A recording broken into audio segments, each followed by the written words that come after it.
Hello and welcome to the Gooner Talk, back again with you guys for another show, for another episode of our TGT podcast, our weekly show in which I'm joined by a few guests to talk about the week's events surrounding Arsenal straight after the day after, in fact, every single time our weekend league match in which we won, which is quite a nice change of events these days. I'm joined by some wonderful people, as you can see on your screen now.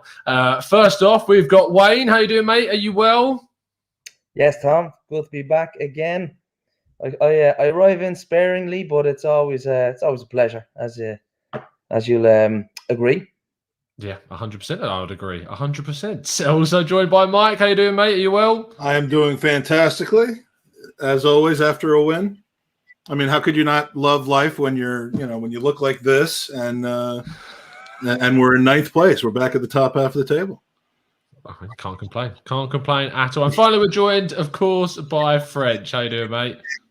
Yeah, good, man. Good. This is new format. I feel like I'm in a Zoom meeting, kind of. But yeah, good to be back.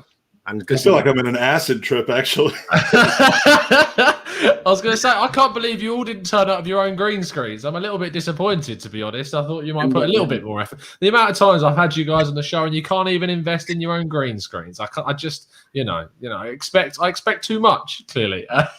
But no, thank you so much, guys, for obviously tuning in. And you guys in the chat box, of course, thank you so much for tuning in. Mondays is a very hectic Arsenal schedule for a lot of Arsenal shows that are on. So you've got plenty of content to make sure you're catching up on. And if you're catching up on us, welcome, and glad that you did so. Obviously, we are talking about a win, which is a great change to what we've usually seen over the last few weeks. French, coming back to you, mate. What was your raw reaction to the 3-0 victory over Sheffield United?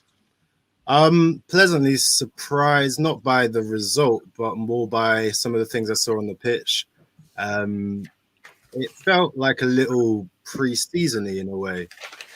Certainly the first half did. I think second half Sheffield United picked up a lot, but not in the sense that it was kind of two teams who maybe didn't have that much to fight for in the league, but more in the sense that we were trying out new stuff, and that was just nice to see. It was quite there was some nice link ups I'm sure we'll talk about, and so I really enjoyed seeing some kind of fresh ideas and stuff.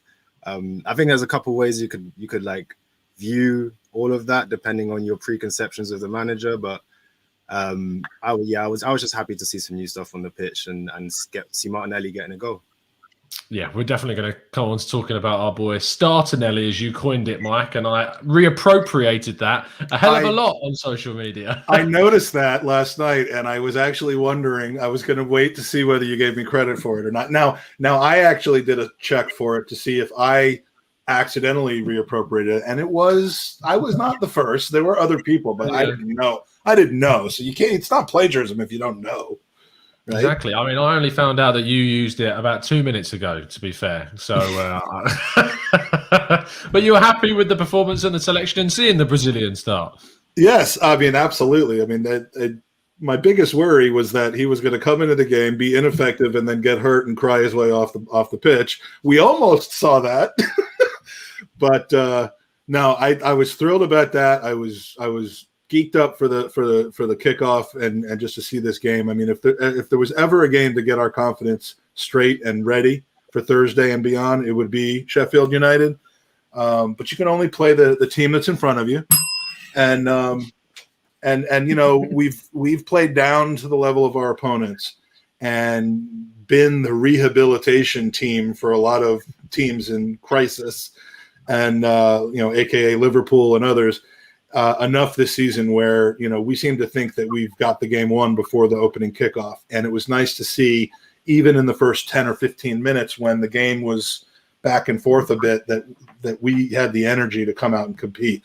Because if we had just done that against the teams in the bottom half of the table this season and not shit the bed like we have on so many different occasions, we'd be in a lot better position than ninth right now. So it's a bit too late.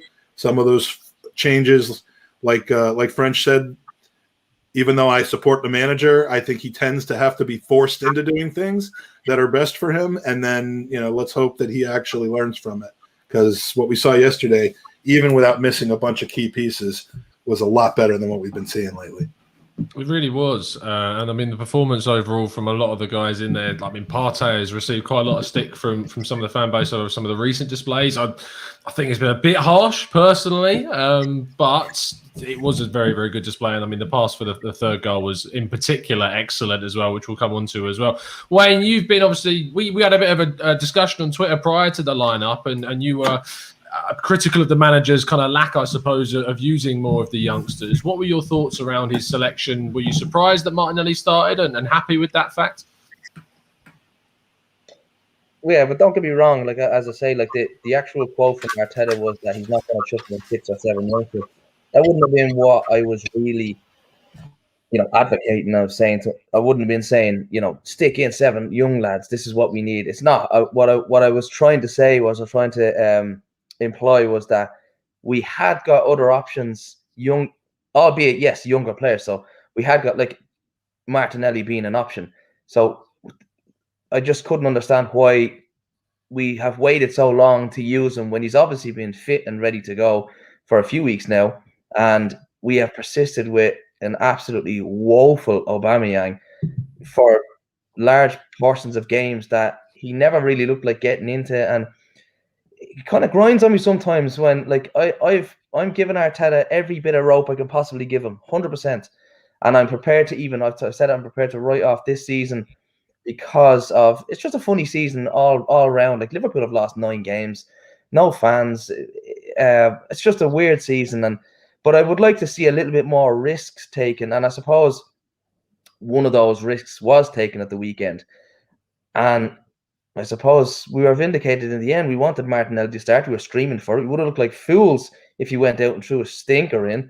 But from what we've all seen in Martinelli, like, he's such an active, Duracell bunny footballer, and that's sometimes what we need in a football in a team that can look desperately slow and lethargic up front.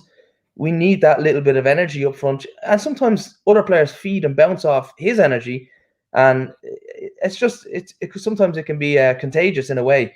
But yeah, I was delighted that he started. I'm just chuffed that he got his goal, because now we have a real outlet now. We have a real, like, kind of a plan B or a real second choice now. So he could go out on Thursday ahead of Aubameyang and still put a better shift in than Aubameyang. So it's a nice option to have, and I'm delighted that he got his goal, to be honest with you. And I'm delighted that we all who called for the younger players got a younger player, and he done the business. So happy days. I love that Mike's trying to work out how to use a green screen without a green screen.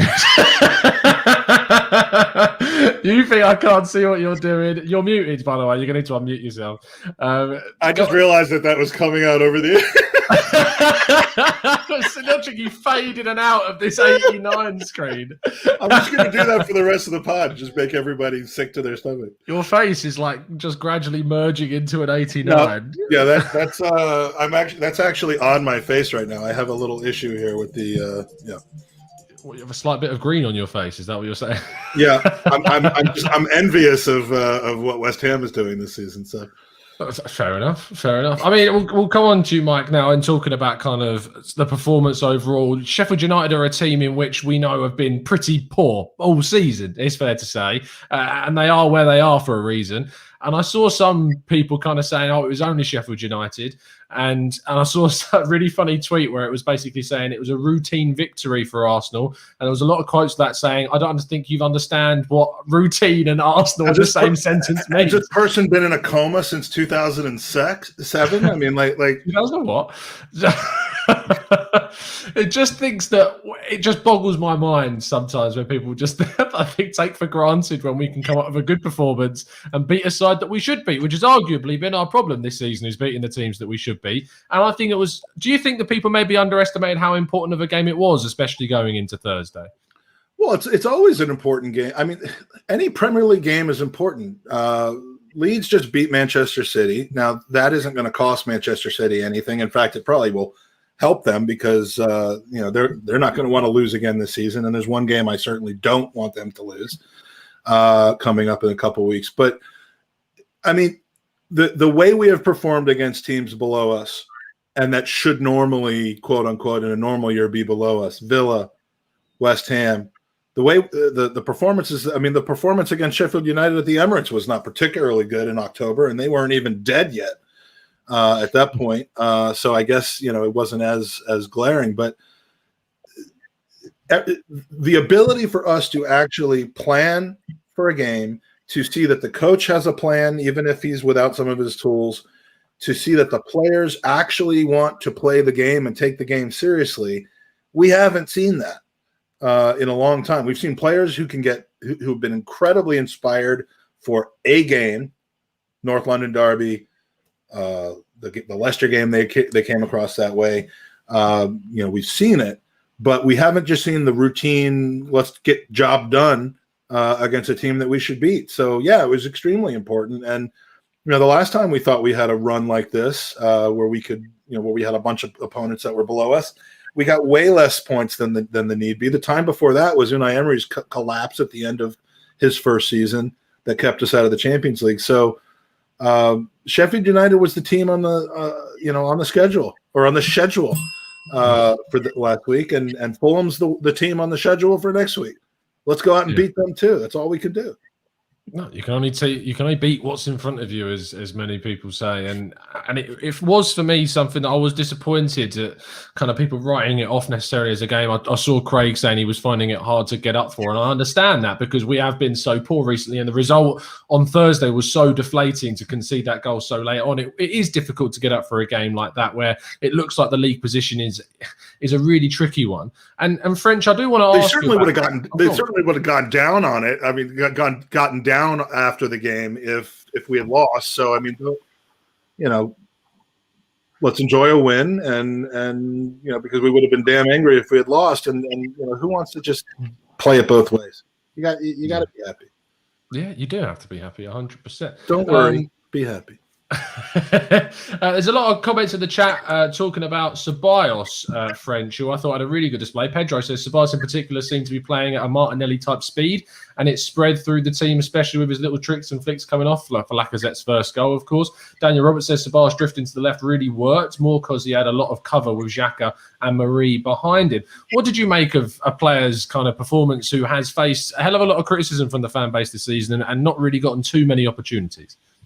Yeah, a lot of the time when he's played, he's been a lot deeper, hasn't he? He's sort of been a part of a double pivot or something. And the times when he's made the mistakes have usually been in those kind of capacities. And I think a lot of our frustrations with him as a player is sometimes he can do a little turn and do a little trick and not really go anywhere with it.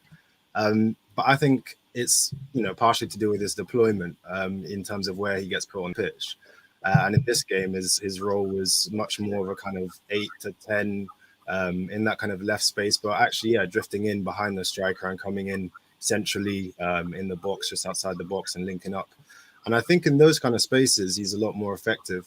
You know, there's some players where you say, like, you don't want them to have time to think on the ball.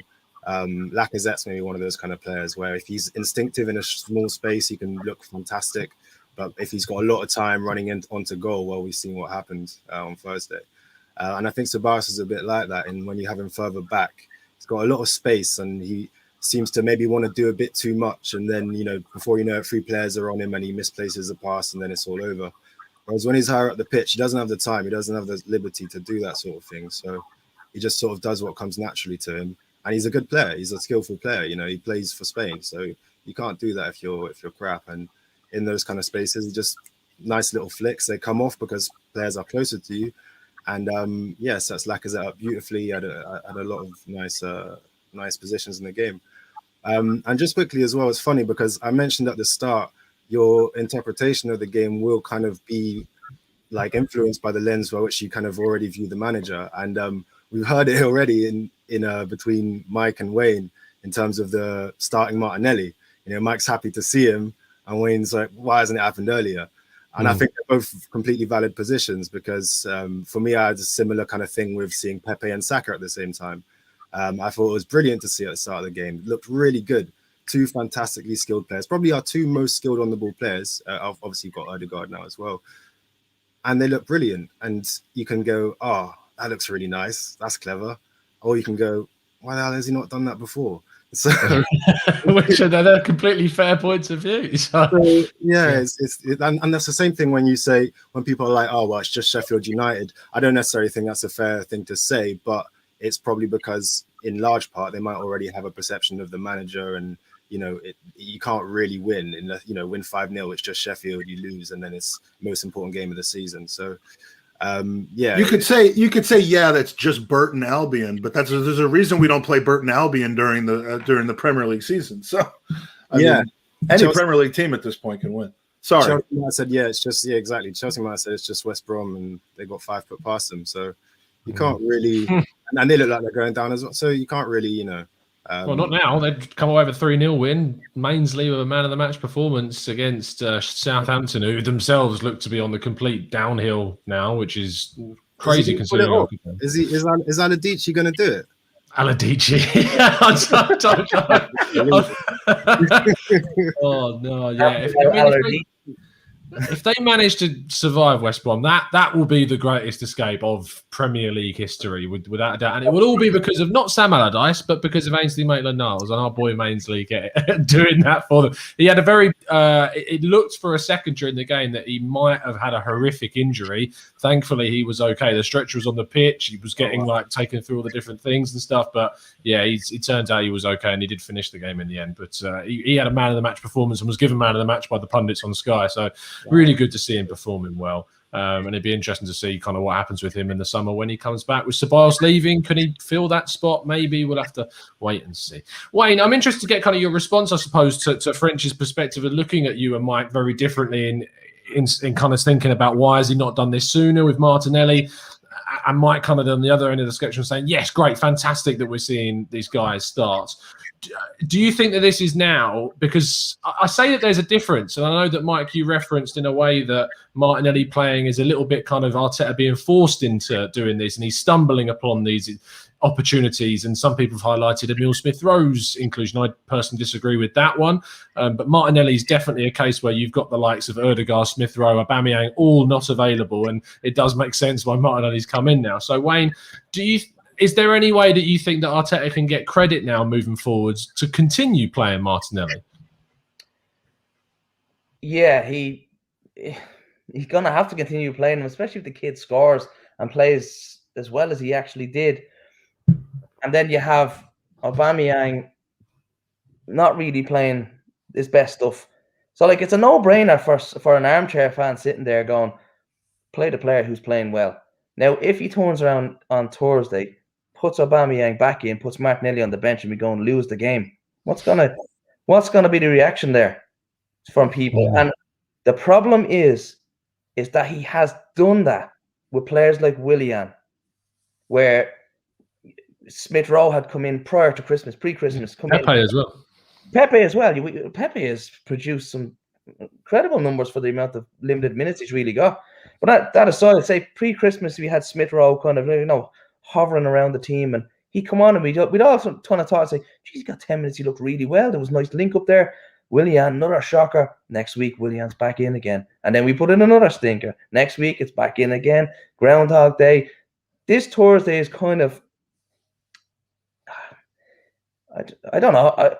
You know what I'm saying? This Thursday is it's make or break really for what we're expecting from Arteta, really. Massive. If he has the balls to drop somebody like Aubameyang because he's been playing poorly, leave him out and say, this kid deserves his chance. I know who would have given him his chance. Wenger would have given him his chance and he would have played him.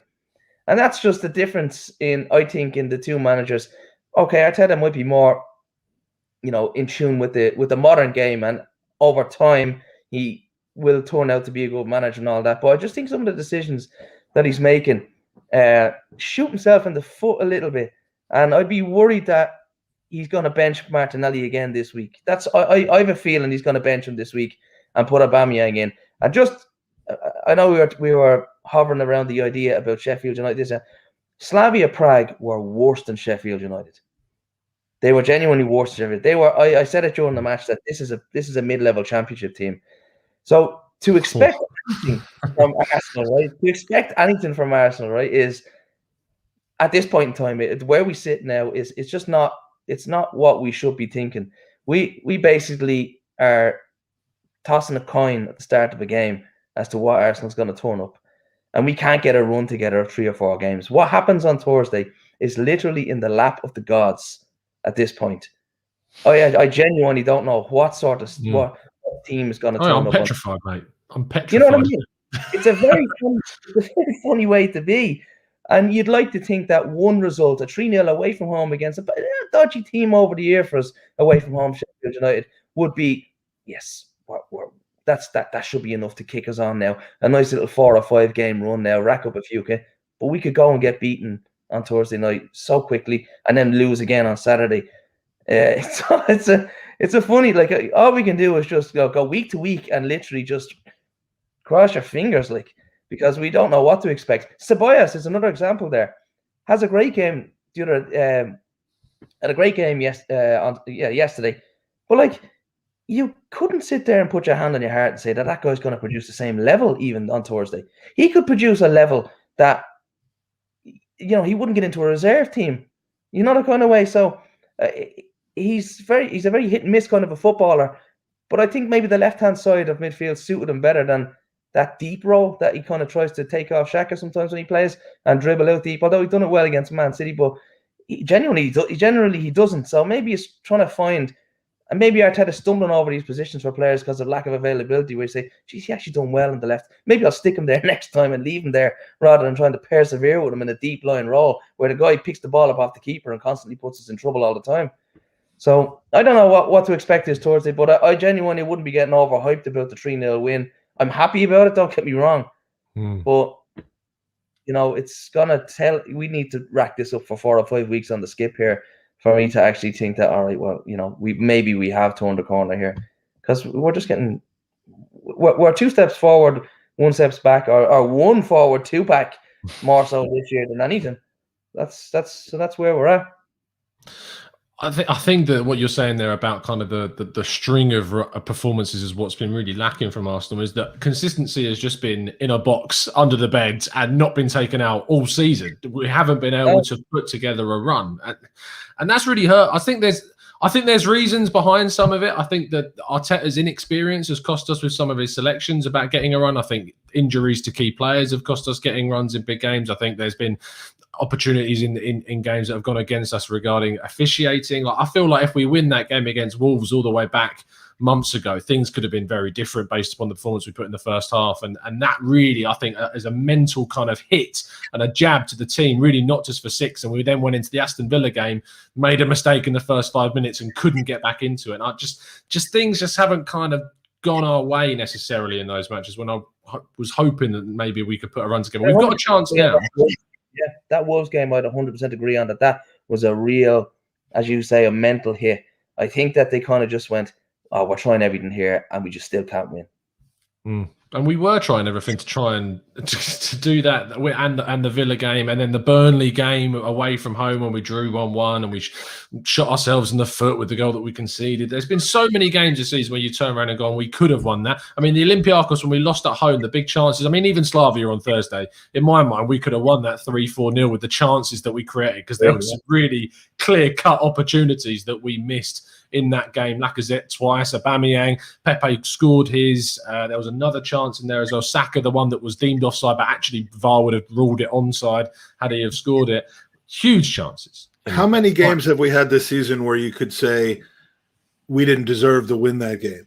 I mean, we haven't won that many games, but I mean, like you're talking about, rightfully so, all of the situations where it's like, we drop points there. We either, penalty call against David Luiz against Wolves, the early goal, the mental lapses. But how many games have we won where it was like we should not have won that game? None that I could think of. So when we win, I feel like we deserve to win. Every win's been, not convincing necessarily, but a win that was a good performance.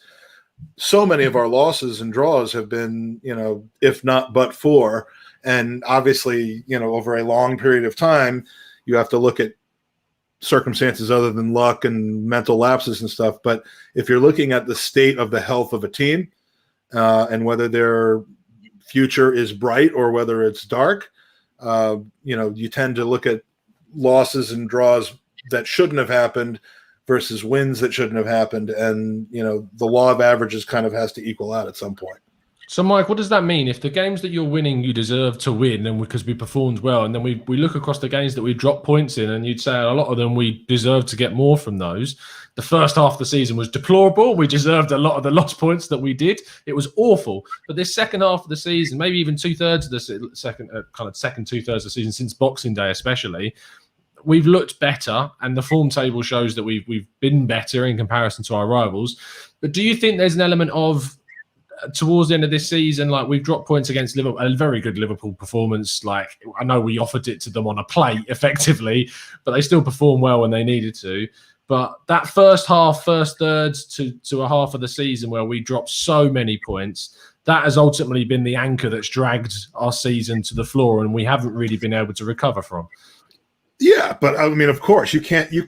I mean, I know that Boxing Day isn't the midpoint of this season like it normally would be because of the altered schedule, but you can't get to Boxing Day 15th and deservedly 15th without it being an anchor that's going to drop you. But ironically, it's since we started playing better overall since Boxing Day, where I think that the form table since Boxing Day has us either in third or fourth in the Premier League at this point. And that's with maybe 11 or 12 points that were dropped that shouldn't have been. And, the Wolves game is the classic example of that. Those 45 minutes before the 46th minute of the first half were, I'd say, even better than we played against Spurs, against Leicester City. That was the best half of football we've played in a long, long time. And we didn't make enough of it, and then somehow we lost the game because we mentally fell apart after some rough decisions went against us. And the hangover for Aston Villa is something that a team with experience shouldn't experience. But we are third and fourth in the form table, even with those losses that could have easily gone either way. So again, I'm not trying to reconstruct a narrative to where we're a better team than ninth in the table, because that would be ignoring those first 15 or 16 games of the season when we were deservedly, putting up awful performances. But, again, I'm about momentum and where we're headed, and pointing to the fact that we're 9th, 10th, 11th in the table and disregarding the improvement that we've had over the course of that season is generally narrative driven. And, again, this season's a loss. We can still make something out of it. Last season was a loss, and we made something out of it with the FA Cup final. We still got the chance this season. And if we should end up 8th with no trophies and no Europe, I still see positives that for next season. I don't consider this season a positive, but I see positives that would get me excited about next season, especially with a summer where a lot of things could happen. The only positive I take from this season is if it is a hypothetical, and I know that I don't really want to talk too much about hypotheticals, but it can be a turning point. It could be a turning point season where maybe, and it is pure blind faith, that people above wake up and realize what needs to change and what needs to happen this summer for us to get back to where we want to be. And the fact that we seem to have gotten a little bit better and more cutthroat when it comes to clearing out dead wood and bad influences from the team. We'll see what happens with Aubameyang, but the one shining thing out of this season, and it was the thing that made the January transfer window, even without Odegaard coming in, a success for me, was addition by subtraction, and that's going to be the name of the DVD of this season, is going to be addition by subtraction. Or as Wayne says, 1 step forward, 2 steps back. Well, yeah, you could. That'll be the bonus disc on the DVD. Exactly, the B side for old people. Oh, dearie me. There is, I think, positives that we'll take at the end of the season. I think that there is still a lot of football still to be played, and a lot will come down to Thursday and what happens on Thursday. As I said earlier, I'm absolutely petrified about Thursday's game and I just feel like if we lose that game and we're out, the season is just so dead. From that point, it's going to be so painful watching the last few weeks of the season. It really, really is. There is the Premier League's a weird beast at the moment this year. I mean, even with the position that we've been in after losing 12 games in the league this season, miraculously, it's still not impossible for us to get something from it with the games that are remaining, which seems absolutely ridiculous considering the start that we had. And it is going to rely on things out of our hands changing. But if there's one thing this season has taught you, is that if you focus on yourself and you keep getting good results, the other teams have a quite a nasty mean streak of messing things up themselves and dropping points every single week. So we'll have to see how things change. French, moving on to kind of the overall feeling about this and some of the other performances in the game and the weird kind of positions that we could look to see players in on Thursday. Granit Xhaka was moved into a left-back role with, of course, Tierney now being confirmed to be missing for the rest of the season, which is gutting. But what is positive is that he had a really, really good display at left-back and was defensively solid. And it enabled, I thought, Ceballos to play a much more freer role on that left-hand side. And whoever plays left centre midfield, if Xhaka is going to play there on Thursday, and whoever's at left wing as well, will have a lot more defensive security behind them than, say, having Kieran Tierney there, for instance. I had a bit of a debate with this with my mate because he wasn't happy with seeing Xhaka at left back. And again, I do think this is another thing where if you've got these ideas of the manager or the situation we're in already, it might affect that. But for me, he was very solid there. There was one bit which was kind of funny because we know what he offers there, right? We know what he can do and what he can't do, and what he's not going to do is overlap and fly down that left. And there was a point where he was sort of standing in that, right out on that left channel, and he was kind of gesticulating for a left back to come and overlap him.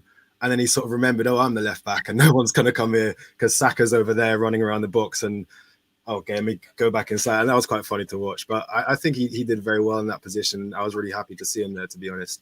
And I want him there on Thursday. I just wanted to comment as well on what Mike was saying there in terms of criticism manager, because I've thought about this quite a lot recently. And I've been on record like quite a few times on this podcast, being in strong support of Arteta.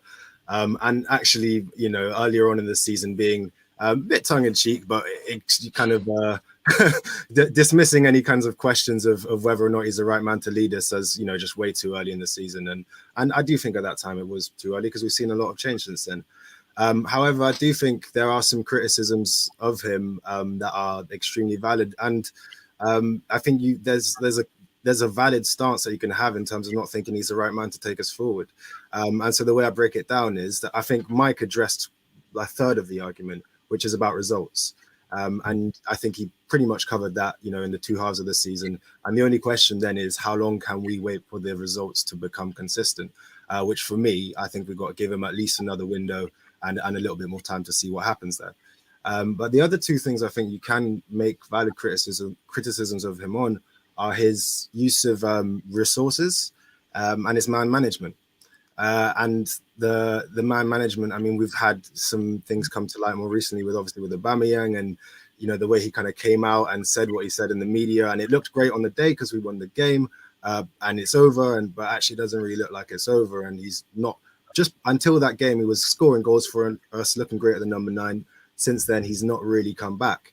And maybe it is just form and it's coincidence, but it's something that can be leveled. And I think the kind of comes also into like use of resources in terms of him being our highest paid player, one of the highest paid players in the league. And we've just got one off the books that we had a bit of a standoff with. And it doesn't really make sense to kind of enter into another one. So it's a situation to be kind of delicate with. Another thing with resources is the argument around Martinelli, him being a young upcoming talent. He's the future of the club. And you could argue that Willian gets minutes over him. Wayne argued that Aubameyang gets minutes over him. I mean, I personally think I see that it's hard to get them both in, but certainly Willian starting over another £72 million player who's another huge asset of the club. You think even if we're going to sell Pepe, it's still very important to us that we maintain his value in some sense. And I think he's still a good player. He can still be useful to us and still perform for us. So I think in terms of his use of our assets, in terms of the use of resources, there's some criticisms that you can make. And then the defense there is he's learning, right? He's new to this. He was never going to get it all in one go. And he came in as a coach and we've made him manager. So did we maybe ask a bit too much of him? But then the comeback, which I think is the valid stance that you can have for not thinking he's the right man, is that Arsenal is probably too big of a club to have someone learning on the job. And this is where the problem is for me, because no matter how true that might be, we still kind of need him to be the right man, because ultimately we don't trust our owners to get the best available manager, to get a Nagelsmann, to get a Ten Hag. We don't think they're capable of doing that. And so to have an exciting, we know he's a good coach. There are some questions around his man management, but to have someone like Arteta who knows about the club, cares about the club, has a remit that's bigger than just coaching the first team, as this whole thing about culture, we really kind of need it to work out. So, it's a really complicated situation, but I think I think you can have a valid stance for saying he's not the right man to take us forward, and I think that's basically it. Yeah, I think there's a good argument for both sides of the coin, to be honest, and I've had sympathy for it's not been a case of like now saying I can't understand why you can want Arteta out. For me, I'm not like, it's very much a case of I completely get if you want us to change manager, because what you expect and where we would want Arsenal to be, we're way off that right now, and that's a valid reason to want to move on. I'm personally inclined to, in a way, agree with what you were saying there, French, about how we need him to be the right coach, because I don't trust the owners to put in a better manager or someone that will do a better job right now. And from the positives that I've seen, the changes that he's bringing, you talked about culture, something that we've lacked for a long time. But even within that, he's made mistakes with certain things that maybe gone against those principles with the likes of Willian and then Aubameyang, but things are changing there too. The players that he's signing, that we see him bringing in the summer, hopefully that trend and that turnaround of bringing in players that actually improve the starting 11 when we spend money on them, that hopefully will continue into the summer. But this summer now is something where previously you might have looked at the players that I think a lot of people are going to ask for and say, that's not realistic. And my answer to that is now going to be, look, last season before that, I would agree with you. Yeah, it's not realistic. The thing is now, it's what we need. It's the necessity. It's what we have to do this summer, is do the unrealistic, because that's the only way that we improve this squad enough to get it back to where it needs to be. And because our rivals aren't just going to stop spending money and stop signing players to allow us to catch up. So we need to catch up with them by doing what those guys are doing, which is something we haven't done, unfortunately. Wayne, kind of coming full circle to other kind of players on the pitch that have received a fair bit of stick over the last couple of weeks, but again had a really good display. Thomas Partey was an amazing performance, I thought, from him. The pass for the final goal was unbelievable, the vision of that pass. And I think that actually some of the biggest criticisms of him this season have been that he's lost the ball in areas. And I think it's because he tries to play passes like that a lot of the time when maybe there's a simpler option, a safer option, but he's desperate to try and get us moving forwards and into dangerous positions. And because of that, when he does those passes, he often hasn't necessarily got the space or the time or the accuracy on the pass to make it. But I thought he was excellent, and hopefully we can now see a kind of a string of results similar to how we want Arsenal to be, but with Partey at the centre of that. The only criticism I would have Partey recently would just be he gets a little bit too casual on the ball sometimes in areas that you wouldn't like him to be too casual on the ball in. Like 25, 30 yards out, like trying a little drop of the shoulder and then getting dispossessed. But that's the way he plays. And if he tries that 10 times, he gets away with it 8 to 9 times. But we always seem to remember the one. Of course, that's the way it is. I couldn't say he's been, even though he hasn't played as much, he's been the highlight of the season for me, because I just think he's just an absolute Rolls Royce footballer, and like slowly but surely he's getting kind of to grips with the Premier League and getting to grips with the players that we have. Maybe he's not used to the kind of the standard of player that he's been used to for the last few years, and he's had to come down to our level a little bit, and maybe that's been why he's been struggling last couple of weeks. But look, you're always going to get players having a bad game here or there. It's the way it is. But Thomas Partey has been he's been exceptionally good since he started in a very, very poor, by and large, a poor squad, really. And there's no other way of really putting it. We're not a great squad of footballers. We have some good players, but we need to make changes that will bring out another level in Partey that we probably haven't even seen yet. You know, the kind of way. So we need to, as you said, Tom, we need to be expecting the unrealistic to happen this summer in the transfer market to take advantage of a player like Partey, because we're not taking advantage of him at the moment. What we're doing is we're relying on him to bail us out, really, and that's not really why you have players like that. You know, he's not a fail-safe player. He is there to do that job when you need him, but you can't rely on that type of approach every single week. He's capable of putting in passes like that one to like that pass was so crisp, so clear. Lacazette didn't even have to take a touch. It landed and he was able to run, set himself, one touch, bang. I mean, if we have Partey playing, you know, with that level of comfort and being able to, you know, have that space. I mean, albeit we were 2-0 up with not too long left in the match, but we haven't got to the bottom of him this season. We've seen glimpses of what he can do, but we haven't got to the bottom of him. And for us to get a player that we would like to see being spoke of in, you know, PFA Footballer of the Year, and you know, that's the type of level we expect and want to see him get to for Arsenal, because we know then that we're a good team if we have him playing at that level. But he's getting too exposed. Any weakness he has is getting exposed in this team, and people are too quick to jump on it because they expect too much of one man in this really poor squad. So I think next year is the year where we're going to see the best of him, because please God, we put the foundations in place around him that doesn't expose him all the time and allows him to flourish as a footballer in the Premier League with a season under his belt. Because otherwise, if we're relying on him to just keep bailing us out, you know what's going to happen. You lose confidence, results will be poor, the player will get poor, his mind will go, everything will just drop. We need to be going the other direction. And that's down to the boys, Edu, Arteta this summer. If they don't get it right, we're going to see Partey just going that way, not this way.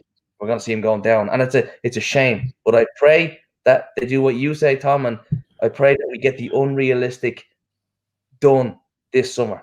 Something that we don't expect, and we don't, as Arsenal fans, we've been hearts broken every summer, and we don't see the unrealistic done, except for the odd Ozil one here or there. But by and large, as you say, Tom, as well, our opponents aren't going to not stop spending.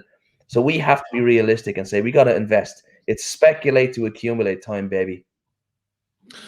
There are so many other performances beyond, obviously, Partey that really kind of impressed a lot of us. And I think that when you look at Partey's performances in comparison to some of his teammates across the season, he has outshone 99% of those other guys on the pitch for me on most of those games when he's played. And it's only been a few games this season where I've really gone, I'm a little bit disappointed with that. But I think most of those have come very recently, and recency bias, I think, has maybe skewed the views, I think, that are published more recently, which has become frustrating because I think that people have completely forgot. Someone tweeted me today saying, name me more than the Man United game where Partey has played well. And I was like, I didn't even dignify it with a response, because I was like, it's not about just turning up in the big games, because Arsenal struggled this season because we haven't turned up in the games against other smaller sides of teams that we expect to beat. And he is going to be a difference maker in the long term for us, which is really frustrating.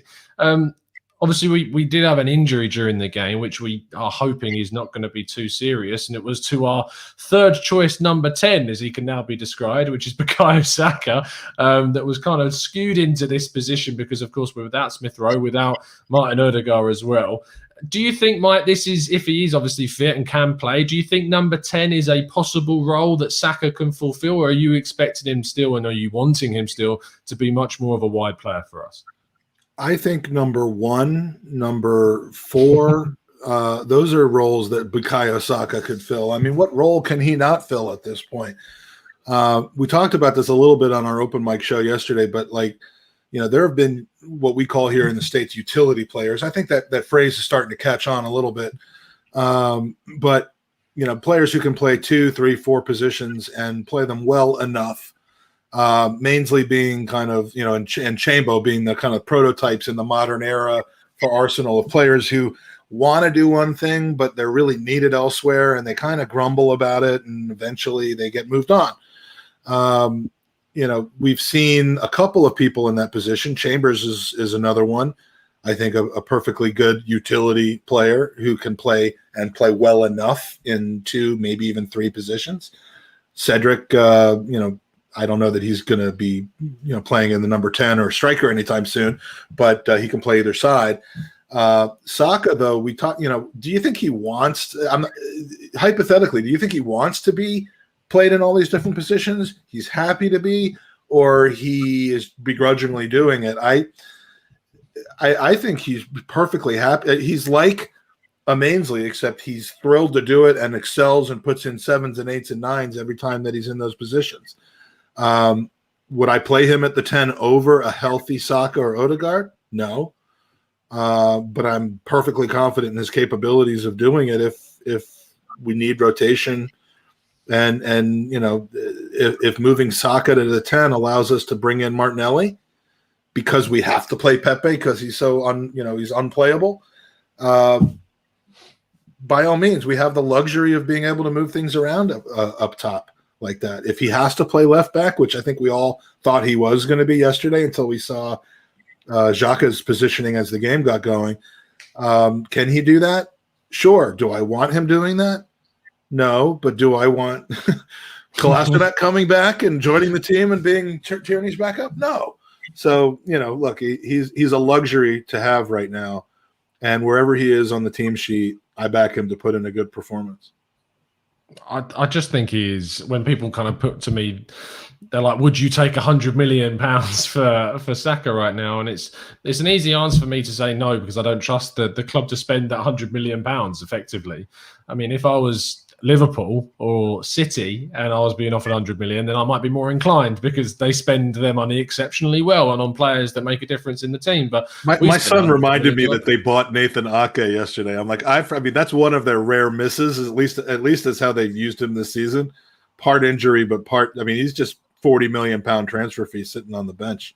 But they can afford to spend 40 million, yep. on a backup because they've got Diaz and Laporte and they've got all these guys that can play ahead of him. John Stones has come back and been excellent for them this season, and they've spent 40 million quid on Ake, a Dutch international player that was really good for Bournemouth, and I think Chelsea. I really wanted him. I wanted him at Arsenal, but yeah. It's just I would maybe not for 40 million. I'd feel like but Arsenal, but not doing wonders for his. He's made a Scott Sinclair type move apparently, where a little too much too soon. Not his fault. He's getting paid. But. Oh yeah, there's so many players. We can go down the list of players that have moved to big clubs and then it's just not worked out for them. Is Saka going to be available for Thursday? Do we know? We don't know. We don't know yet. That's the big worry. I think if he's available, he plays left full. I don't think Xhaka will play left full. I think if Saka gets the all clear, I think he'll play left. We've still got Cedric. I mean, Cedric can play on the left, and Chambers can play on the right. I kind of see him using Bellerin as he tends to do in Europe for whatever reason, but it's not Xhaka or Saka, as Tierney's direct replacement. It should be Cedric. The fact that we were, that Cedric rested and we played Xhaka there, I think has more to do with who our opponent was on Sunday than what the general preference of the manager would be. Yeah, Xhaka was a real, he was real Paulo Ferreira, wasn't he? Just don't go over that halfway line, son. You stay there. As a Mourinho, Paulo Ferreira back in the day, you don't go past that halfway line. You stay there. I don't want any overlapping. We don't concede. This doesn't fit now. But did you guys, Xhaka really good. Sorry. Did you guys not see the pictures of Cedric under absolutely no pressure when he passed backwards that led to the corner that led to the goal? Have you guys not seen those? The game against Slavia Prague? Yeah. The point of the game, of course, yeah. On the screen except Cedric, and then he continues to pass it backwards at the end of a game where the last thing we need is pressure. I do not want him playing left back again. You know what? Before the game, and it might just be that I'm traumatized by that one incident. Maybe I'm overreacting because before the game, I said, yeah, you know what? He's made a reasonable impersonation of left back, especially behind a Pepe where they've got opposite foot, so they can. I mean, Gabriel's done that this year. I mean, everyone's done that this year. So I mean, I can see where you're coming from, but I still near him, Mike. There was no one even close to near him. I know. Under some pressure, like he had to make a decision. This man was, maybe you're right. I like the like Wayne said, just hold your position, stay back. Maybe we overload on the right and the left is a little bit more secure. I'm perfectly fine with that. But boy, yeah, I guess we'll see how it plays. Oh, hello. But and then there's Joe Lopez. let's. I'm fine with that. No, you'd be fine putting Joe Lopez in at the most important game of the season for his first footer there. Did Lopez reading the comments earlier on? Did Lopez make a mistake, cost the under 23s a goal tonight? So okay, he's in the quarter final at this stage, Rubbish him then. If he made a mistake for the U23s, I don't ever want to see him play for Arsenal again. Yeah. Well, him and Aziz, yeah. I've made the errors tonight. It's obviously we are a little bit limited in regards to the options that we've got. It's so funny. I remember there was a few weeks back there was a thing put on the Arsenal website saying Arsenal have no injury problems, and look how quickly things change. And all of a sudden we've got no natural number 10, and we've got no left back for the rest of the season.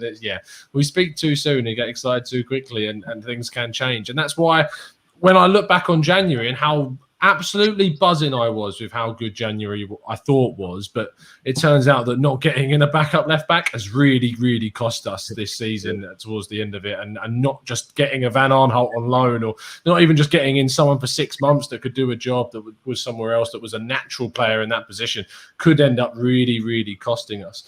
Yannick says, can't we just go and get Cohen Bramall back until the end of the season? Just bring him back into the fold, dearie me. Yeah, and by the way, the under 23s have just won 3-2 with Balogun scoring. So, Balogun next season is something that, it's exciting to know that we could be getting him. I'm sure we'll have some questions on him in the user questions section a little bit later on, Mike, which I'm looking forward to. French, what a great name you've given it. I know. I'm coming up with these Startinelli user questions. Honestly, they just come to me. But I'll credit you with Mainsley though, because I witnessed that. So you're the Mainsley guy. We told the story of Mainsley. That's absolutely coined the phrase. Deary me. French, we'll come to you for the last kind of topic before we do go on to user questions. So if you do have one in the chat box, guys, and you want the guys to answer it, then please do throw them into the chat box now, and we'll go through as many of them as feasibly possible. French, the last guy that I want to give a mention to is the guy that scored 2 goals, and yet we've not talked about him at all this evening. That was Alexandre Lacazette. Had absolutely torrid time on Thursday, missed some massive chances. This can only do him good, can only give him that confidence. Yes, he was kind of given these opportunities on an absolute plate with 2 great passes from Ceballos and Partey, but he still had to take those chances, and he did. And I thought he had an overall good game by bringing other players into the game as well. And going into that game Thursday, it's good to give him the boost that he definitely needed. Yeah, Lacazette's a player I really like, man. Like, no matter how much, I do personally think that's probably a case of, when he puts in good performances, I tend to think, is he playing for a move away, or I don't know. I feel like maybe that kind of his Arsenal career is probably coming to its end with the contract we gave Aubameyang, and then you got your Baloguns and Martinellis.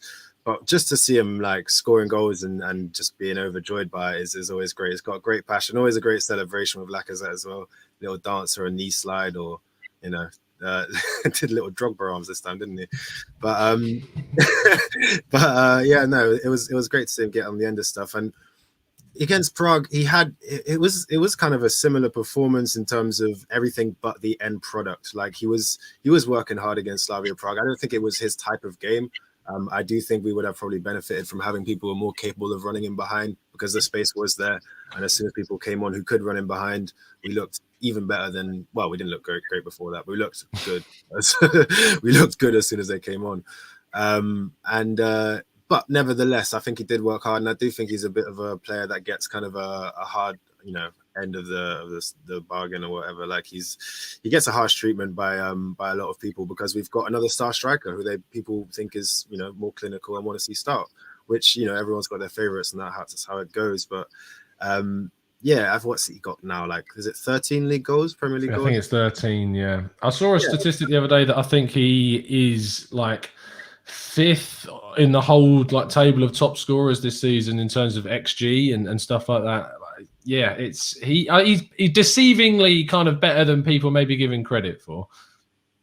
Yeah, exactly, and that's again considering he's sharing his minutes with Aubameyang to a degree. So I think we need him obviously in good form. I don't want to see him starting with Aubameyang. I think it's one or the other for me. I don't like the thing of having Aubameyang out left anymore. I'm kind of over that.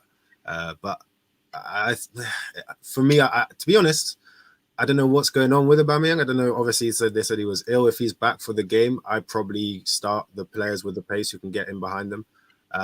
But yeah, just to have Lacazette as an available option to come off and having him form is great. And now he's got some confidence. You see a bit more of what he's good at doing. He didn't have time on that ball, as was mentioned. He literally didn't touch it until he took the shot. He just ran and just did the first thing because it was in the right place. Same with the first goal that he scored when Ceballos put that little back heel into him.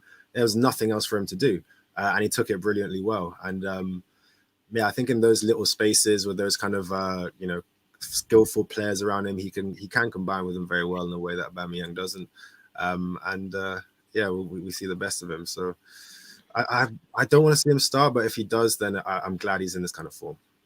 I found the statistic I was on about. So Lacazette has the 3rd best. This was thanks to Ansgar, who sent me this tweet. That has 3rd best min to goal ratio from the top 10 Premier League strikers this season. Salah has 133 minutes per goal, Kane 134, and Lacazette's on 139. He's 3rd, which is incredible when you think about it. And maybe, but the thing is, we would say that he's not got more minutes because the minutes that he's got obviously played in, some of those have been really poor and he's been dropped because of that. So he's played less minutes because of some poor performances. So it's a weird balance that when he basically just has these moments of hot and cold, and we just need him to hit those areas where he is going to be hotter and on form and scoring goals. And hopefully that continues on to Thursday as we kind of segue and we go full circle. And what we were talking about with Wayne earlier on at the start of the show was the fact that we really haven't had consistency, and that goes for not just the whole team, but Lacazette specifically has just not had consistency this season. Anyway, we move on to the final portion of the show, which is, of course, time for you guys to ask your questions to the guys. So if you haven't already put them into the chat box, start thinking them up, and we'll go through as many of them as feasibly possible. Mike, starting with you. Daniel Roberts says, long-term prediction, what kind of teams do you see Nketiah, Willock, and Nelson playing for in 8 years' time? Vanarama National League. No, other teams, one out of the 3 of them will probably be playing in the Premier League. The other 2 probably either abroad or in the Championship. That's my answer. Try to keep it going quickly. I won't expand on that. Well, fair enough. David or football teams would have been my other answer. Very true. That's an easy one. Do you think the loanees have any chance of returning? Loving the new setup, by the way. Wayne, what do you think about that one? So you've got the likes of Mavropanos, you've got Saliba, you've got Willock, you've got, trying to think who else is out on loan, Torreira, Doozy. Who's coming back? The Premier League lads, definitely not. Saliba's obviously going to come back in because he's planned for the future. Guendouzi, I don't see him coming back in. I think if they get the right number for him, they'll let him go. But Saliba, I think, is the only one. Mavropanos, I think they'll sell. I don't think he, even though he looks decent, I don't think he has a real future here. Saliba, the only one out of all of those who I believe is gonna come back and make a career here. The rest of them will all be let go. French question from Pedro, who says, would you keep Lacazette and sell Aubameyang, making room for Martinelli on the left? If we can sell Aubameyang for like a reasonable fee, and we can do that, I think it's probably a more reasonable option for the type of team that Arteta's trying to build, because I do think he offers that.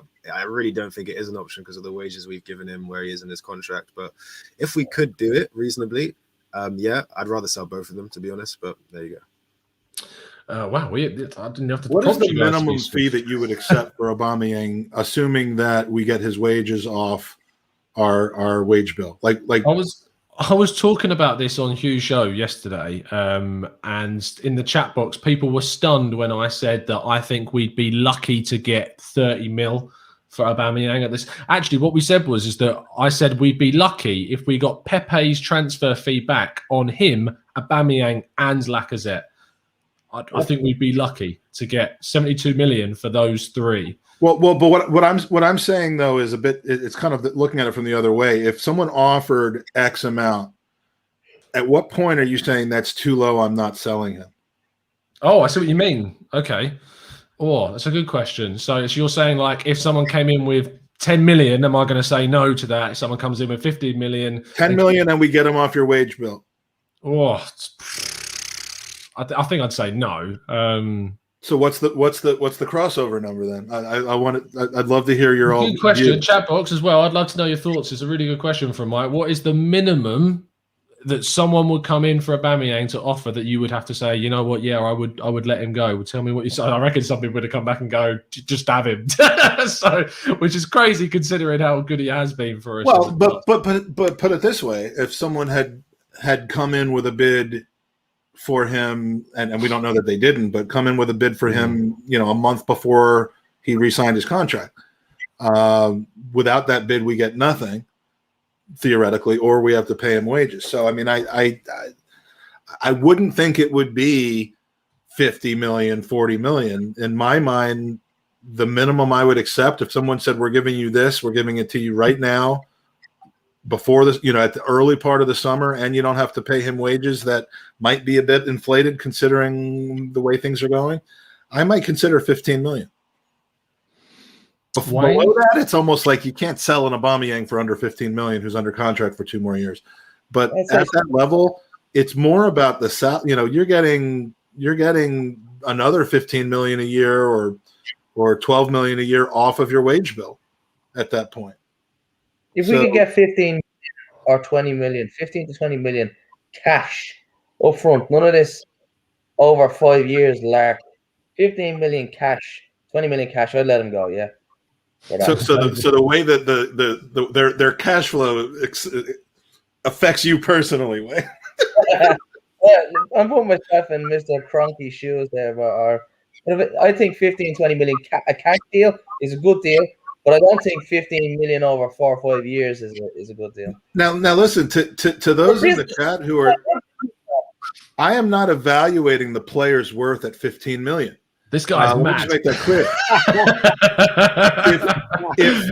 if someone had offered, I mean, I'm anticipating that we may be entering a situation, and I've been backing Aubameyang's quality and skill. I've been backing him to come back from whatever struggles he's had and say, I've been backing him, but I'm also starting to see some very concerning signs, one of which is he did not have the flu this weekend. So, when you start seeing flus, it worries me. So I'm also looking at, 30 million to 35 million pounds in wages being spent over the next 2 years on a guy who can only be maintaining quality or declining. He's not going to be improving.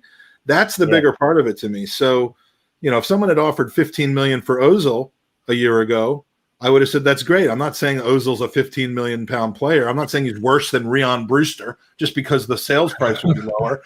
But 15 million and the getting rid of the wages and getting a do-over on that, to me, you might take that if that money can be better spent. I felt insane though. After he just literally won us the FA Cup pretty much by himself, like 50 million would have just felt insane. Like, I get what you're saying from a purely numbers standpoint, but like from a kind of emotional club brand, like fan base, like it just looks a bit mad. 15 million, and the reality is, we know he has it in him. He's had a terrible season, but he is a clutch player. And he could, I'm not saying that he will, but if there's anyone who's going to lead us to a trophy this season, I don't think it's going to be anyone but him. I think. Well, it's only a few weeks ago I was basically saying word for word what you were saying with all of the, but that said, no, I get your point. If I'm putting my optimal lineup out for the next 9 or 10 games at this moment, it does not include Aubameyang, and so if that's the case, you have to consider whether you're turning down an offer to get out of the contract or not. I personally think Aubameyang's on the back nine. as a footballer. Are we using the O word now as a comparative? Are we saying that? Not yet. Not yet. Not yet. But young, like we said, I mean, okay, go on. Sorry. This is too good. I can't swap you all quick enough. we're you know, when Ozil was missing games in the Midlands and there we go. When he was missing games that he just didn't want to play, and we all knew that he just wasn't up for it, and there was fake back injuries and illnesses and that sort of thing. At the beginning of that, we were like, "What the heck is going on?" We weren't, weren't looking at him in the way that we looked at it, in the last 6 to 12 months. So I have fears about it. It is not the same situation yet. And, Aubameyang, his performances have been generally better than Ozil's were during the time that he was playing. But, I think there's a risk of that. And if someone comes in offering 15 and a complete wipeout of his salary, and we can put that into a younger, maybe an Edouard, or maybe Balogun gets a chance, and we put that money into Basuma, those are the kind of things I'm thinking of. And, if Aubameyang goes off and scores 30 goals for, Marseille next year, or whatever team buys him, not Marseille, but if a team buys him for that and has a great season, we can look back and say whatever. But he's 32 years old.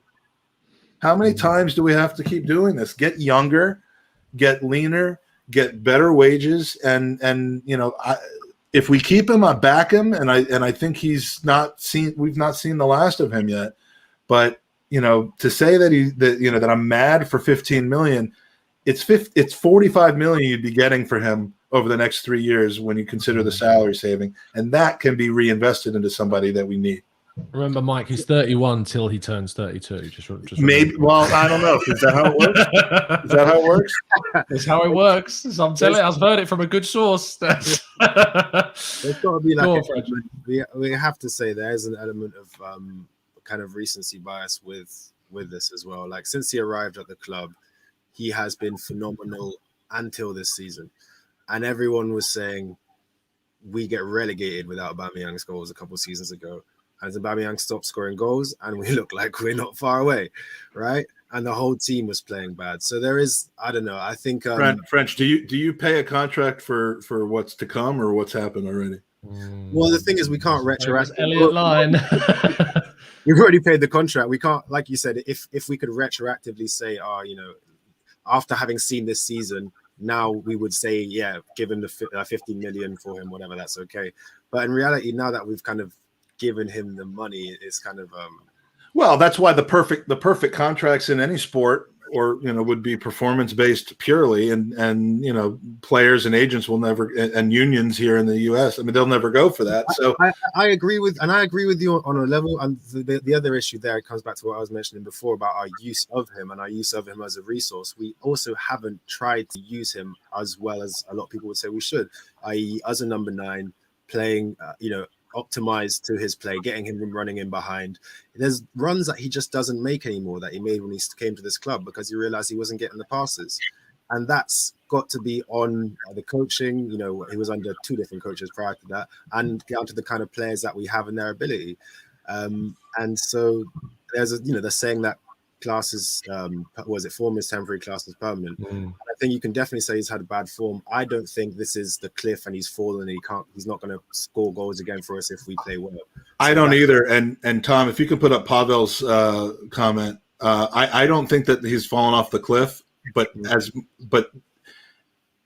I was backing Aubameyang 100% like that about his form a few weeks ago, even before he hit his good patch of form that kind of happened after he came back from his mother's situation. That's the issue. What Pavel's talking about is what starts to concern me, because if he's at all, and I know that we don't know this yet, we know he was late. That's all we know. But I get the sense that there's a little bit more simmering under the surface there. There's starting to become a little bit more. I don't know that to be true. I'll have to ask the gerbil, but. I think just to speculate on that point, though, I think there is an element of he wanted to go last summer. He wanted to move somewhere else where he could compete more. I don't think anyone in the pandemic situation came forward with an offer for Aubameyang at all, if any. And he signed that deal because effectively it was all that was on the table, and it was a significant pay rise for him. And Troops told him to. And yeah, and he was on the and phone. we offered it to him, right? We kind of said, we want you on X amount of money, knowing your age, knowing the average age curves for players. And so there has to be played up to his ego with the legend thing as well. Yeah. We said, you're gonna be legend. Like, we'll reveal you with a mask on the table. We'll look real cool. Don't worry. So let me just put a caveat by my statement that if there's any truth to a growing rift or attitude issues, and Drew's not here, but if he was, I'm sure he would say, this is kind of his MO. This has happened before. If there's any truth to that, we need to get out ahead of these situations instead of waiting 2 years too long like we did with Mesut Ozil. Yeah. Again, not comparing them, just saying this guy's older than Ozil was when Ozil's issues started. He's got a larger impact, positive or negative, on us. So it's better to start to reload, and it's the contract. We've just re-signed him. If that increased his value from 0, walking away on a free, to 15 and getting out of the wages that we've now committed to him because we see a storm coming, that's why I'm doing it. Because he's a £15 million player who can't score. That's not the reason. I completely understand the hypothetical. Yeah, I completely get it. But that was a great question. It was a really good question. And we've got now 15 more minutes to go through some more. Let's go to Wayne for Josh Hunter, who says, do you think El Neni should start next to Partey with Xhaka likely to play at left back again on Thursday? No, I probably put Ceballos back in there just because if he played well, you got to give him a bit of credit and stick him back in there. El Neni is a bum. I have no time for El Neni at all. I genuinely don't. I don't rate the guy one bit. I don't think he brings anything to the table. By the odd 25-yard fluke, but he genuinely doesn't contribute to real passages of play. Not a player that's going to get players around him playing football. He just runs around like a headless chicken half the time, picks up a ball here or there, and he contributes little or nothing to the overall picture of what you're trying to achieve as a football team. So, no, I would not play El Neni. I'd play Ceballos in there. Even though I'm not a big Ceballos fan, he's better than El Neni, that's for sure. I agree with you, and I would sell El Neni if you were giving me. I mean, we're talking about Aubameyang's fee. I mean, I'm pretty much just hand you El Neni at this point. Matt G, Mike says, do you think Arsenal fans took consistently getting top 4 and playing Champions League football for granted? Yes. That was easy. I'll give you another one. This is quite funny from Yo-Yo. Do you think if the injured Luiz is given an extension that he'll likely be groomed to succeed Arteta as manager? Apparently grooming means something different over there than it does over here, but it does have more than one meaning, Mike. Yes. No. David Luiz, the injured David Luiz should not be given an extension. So if he is, and then is groomed to succeed Arteta, I think I might have. Would you give him an extension anyway? There's so many arguments for and against that. I would not at this point, but I wouldn't. Unlike the way I felt earlier this season, and again, this goes to more off the field, off the pitch stuff than on the pitch stuff. I wouldn't argue if they did. But I think we need to move on and move up. We've got enough, between Mavropanos, Saliba, Chambers, maybe bringing another guy in. I think we need to get younger there. French Peter Renner says, would you try and use players in deals to try and bring in some players we need for next season, such as Nketiah maybe plus cash for Edouard, or a Willock and Ainsley Maitland-Niles plus cash for a Basuma type deal? Yeah, I think that's going to be a big facet of a lot of deals. I don't know if it'll be a part of ours. I think we are being a bit smarter in the transfer market, to be honest. So, yeah, who knows? Obviously, with the kind of COVID market, a lot of clubs aren't going to have money. Everyone's going to be wanting to get rid of players for cash, but obviously not everyone's going to be able to buy players. So, yeah, it's going to be a situation where people are going to have to figure out swap deals and that sort of thing. So, yeah, I can see it happening. Let's go and scroll down. Wayne Javier says, now with Balogun rumour to extend his contract, do you guys believe he will be the next guy to star next season, like Martinelli, Emile Smith-Rowe and Saka, or do you think he's just an asset we can sell in the future? Or I'll add a third option. Do you think it might be beyond next season in which we see him burst onto the scene? Been waiting on this one. All night. I'm jealous you got this one. We'll go through everyone's thoughts. Balogun is the kid. He's the man. That's the one. I'm telling you. We have all these. The one like Luzhny was the one. No. You can't spell Belanda or without Balogun. Now, I don't believe it. Sometimes I'll stick my neck out at a player here or there. One of the last ones I stuck my neck out was a young lad, a young Celtic left full from a young lad called Kieran Tierney when he was playing for Celtic. I stuck my neck out on him. Said he'd be a top player. We get him for quite cheap. Worked out well. I do believe that this young. I'm glad you stuck your neck out because when he sticks his neck out, he gets hurt. Yeah, thanks, Wayne. We signed a glass. We were on the transfer one night, and I called out that Tierney when I said, "This is the kid. This is the one." Great fullback. But anyway, Balogun is for me. I've watched him a good few times now. Even when I can stream another 23s match, he's just so good. 20 years of age, yeah, granted.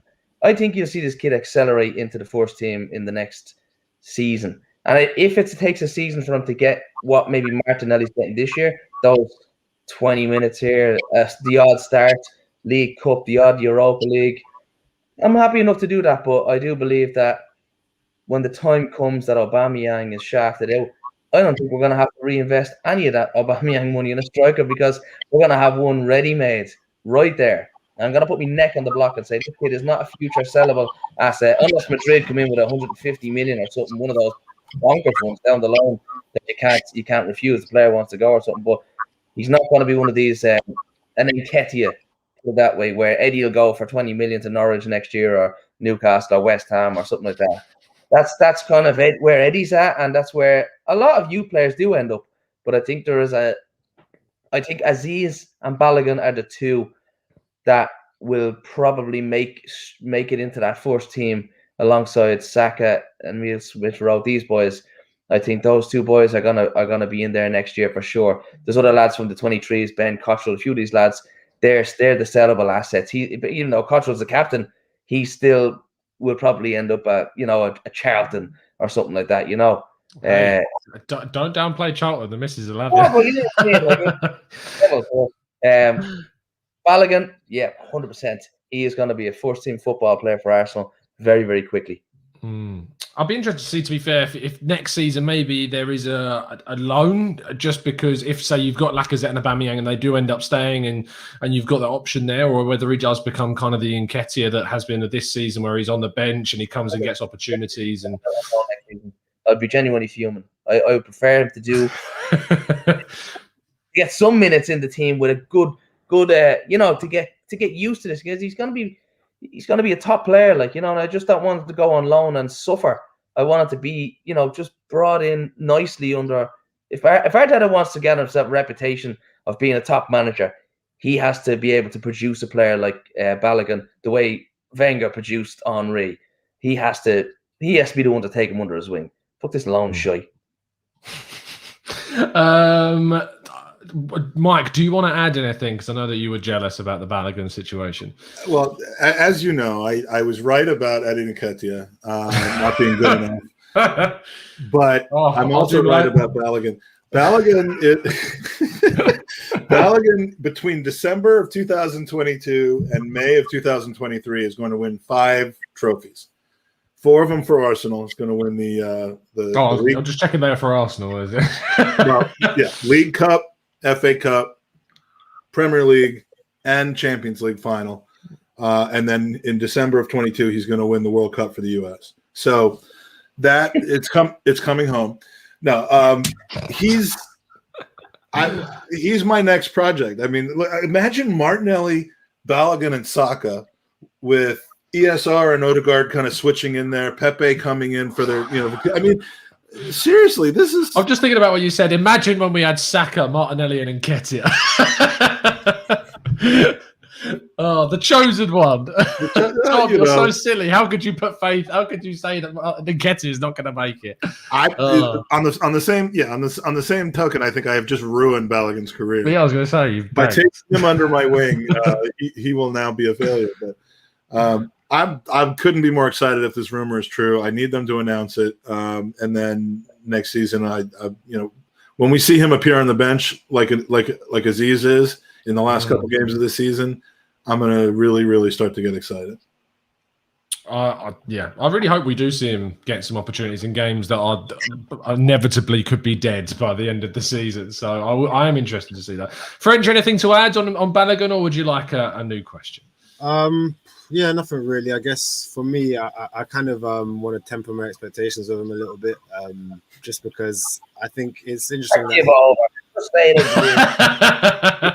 Nketiah outscored him at this level, right? And we were worried about him, and then it's not really worked out. I'm not saying Balogun's the same kind of player. I think he's physically more ready for this kind of football. I think he looks more like a man, and he kind of adds qualities that we need. He plays like a Lacazette does. He can have his back to the goal. He's got the hold up. Nketiah is purely just about being in the right place at the right time, and he was good at it. That's why I thought he'd succeed.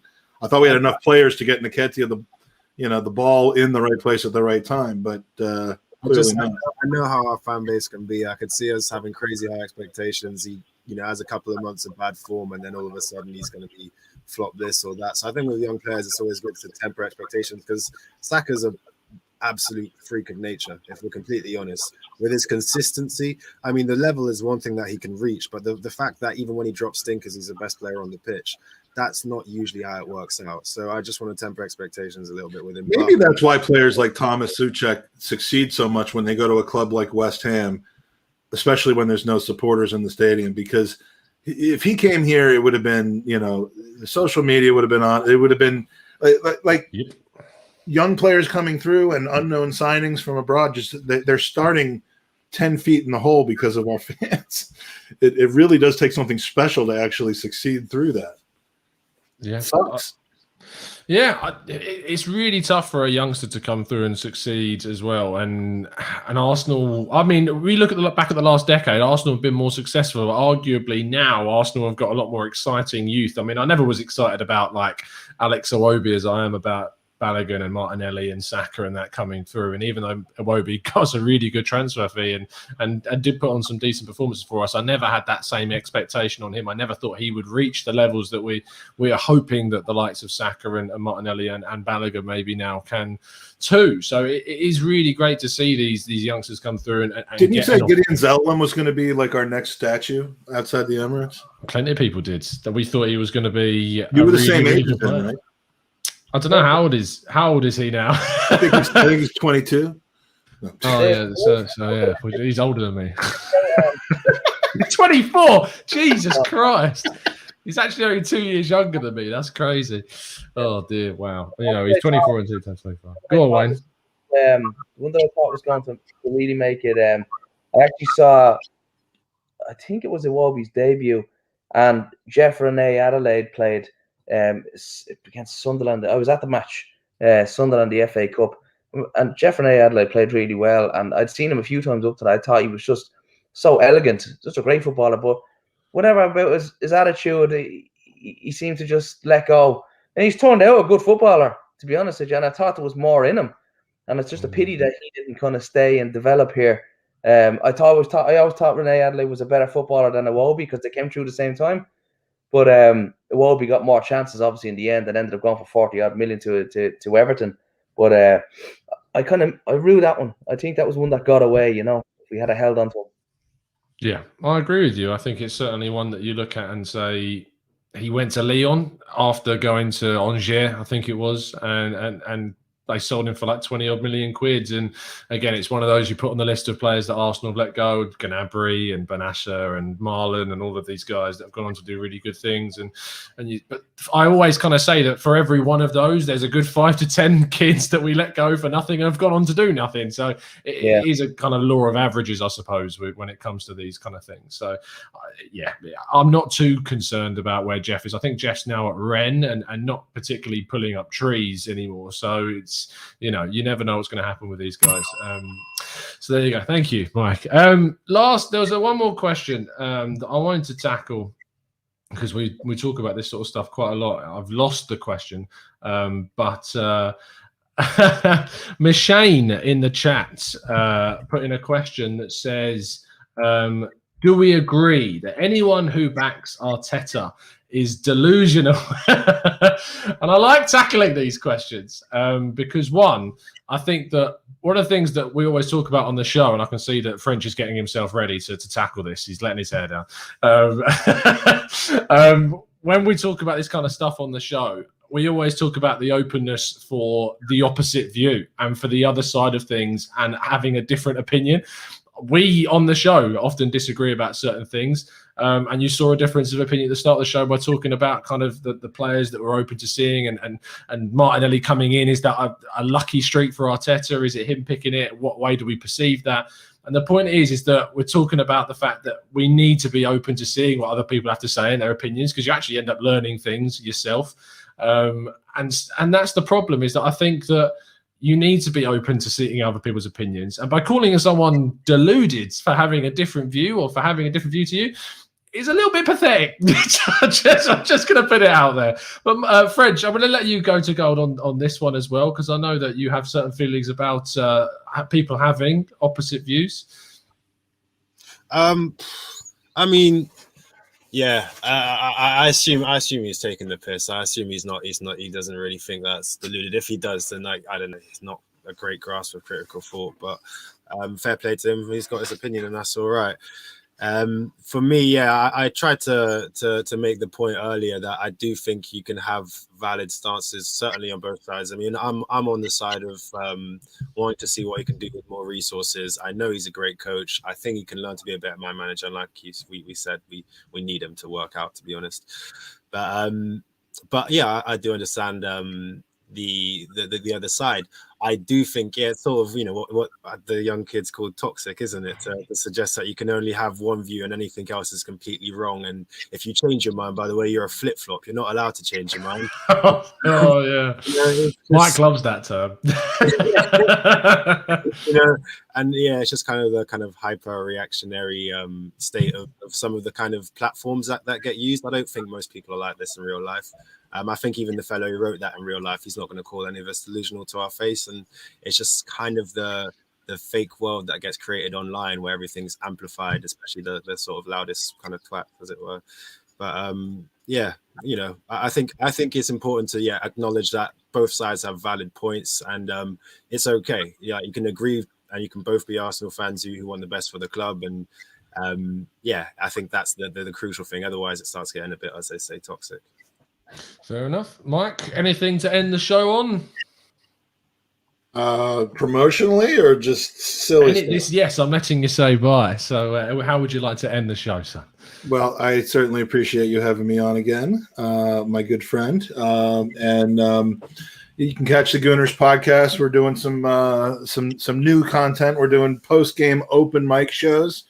So after the games on Thursdays, hopefully beyond this Thursday and Sundays, you can go over to the Gooners pod, go to gooneropenmic.com and enter the studio and give your own thoughts on camera.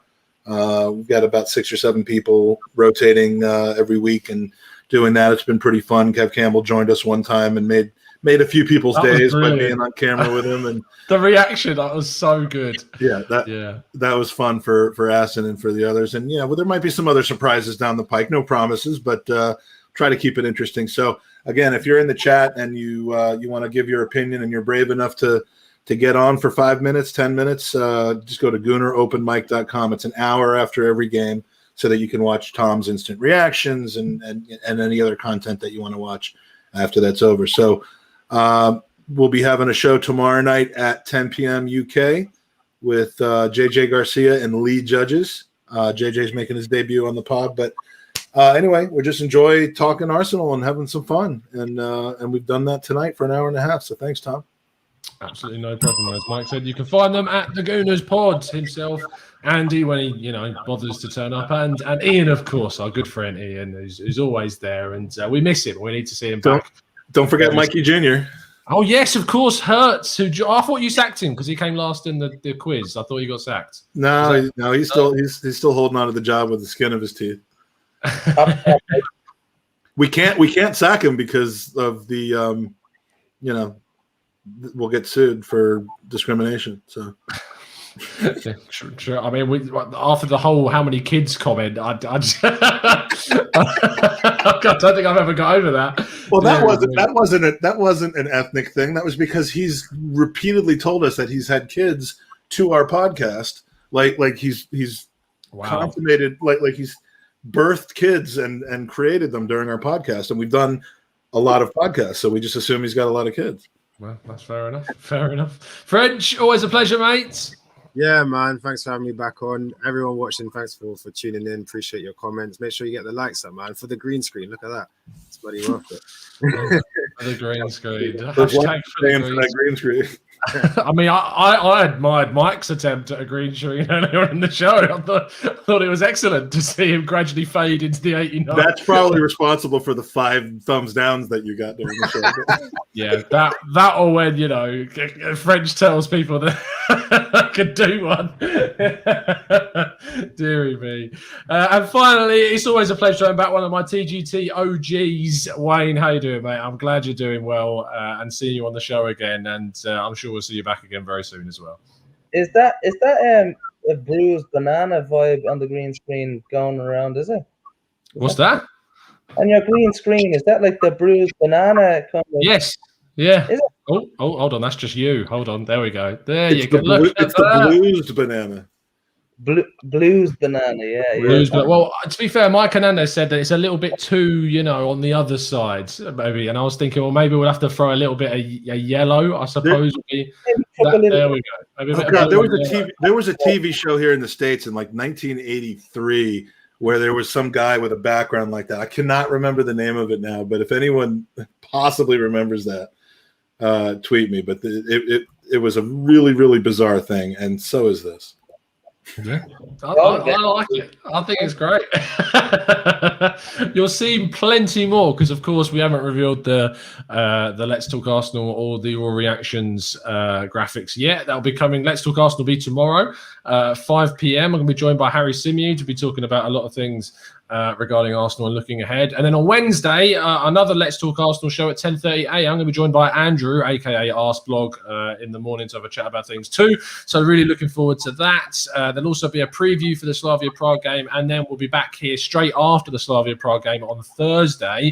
And then after the hour or however long we spend talking about that, you can then go and join Mike on his open mic show at the Gooners pod. So make sure you do that. Plenty of Arsenal stuff. And of course, this evening was full of Arsenal content. There's same old Arsenal, Highbury squad, and there's one more that's just completely gone out of my mind that was tonight, but I can't remember what it was. I feel really bad. Really? Was it French? Turkish is doing his big 6 tonight, isn't he? Turkish show as well. Of course, Turkish has been on here, and it's always a pleasure to chat to him too. So plenty of stuff. Max, what are you talking about? Headroom, Mike? Max Headroom is the name of the show that I was talking about. Go Google after the show. Go Google Max Headroom, and you will realize that you just actually ripped off another thing without realizing it. I thought you were talking about something like I'm disappearing and I haven't got enough headroom on the screen. Oh, no. The freaky futuristic show of this guy in front of a background like that is called Max Headroom, and you got to everyone check it out. Yeah, there you go. Oh, fair enough. Yeah, someone put that in the Discord server actually earlier on. So I see. I copy stuff without realizing it. Yeah. You copy stuff with realizing. I love that Yonex thought of a better name for your show, the Open Mic Show. Now that's been suggested a number of times, but Well, there you go. Well, thank you ever so much, people, for tuning in, of course. If you have enjoyed it, then please make sure you do drop a like on the video, subscribe to the channel. If you're new, go give the guys a follow on their social medias. I mean, you can't really follow Wayne because he changes his pretty much every single day. I put a tweet out this morning with his handle, and he changed it. It's like I'm trying to evade the cops. Avoid the authorities. Oh, dear. You can find Wayne by searching Wayne on social media, and no other Waynes come up, I promise. that's just search Wayne. Oh, dude, you can find French at French Gooner 23, and of course you can find Mike and the guys at the Gooners Pod, or his own personal Twitter, which is it Gooner in Mike? No, it's Gooner's Pod, Mike. Ah, there you go. It's Gooner's Pod, Mike. You can find I us rarely at check Gooner it. Talk TV, and you can find myself at Tom Cantor Media, and you can also find my written stuff at 101 Great Goals, in which there was actually a video interview on there today with myself and George, our social guy. So make sure you check that one out as well. We'll see you again tomorrow at 5 p.m. I'll be joined by Harry Simiu. Look forward to having a chat with him. But I mean, that's been a pleasure. There you go. At Hleb Remontada on Twitter. Always loving the Hleb, repping the Hleb. Lovely stuff. We'll see you again very, very soon. It's been a pleasure to speak to you as always. And as always, up the arse.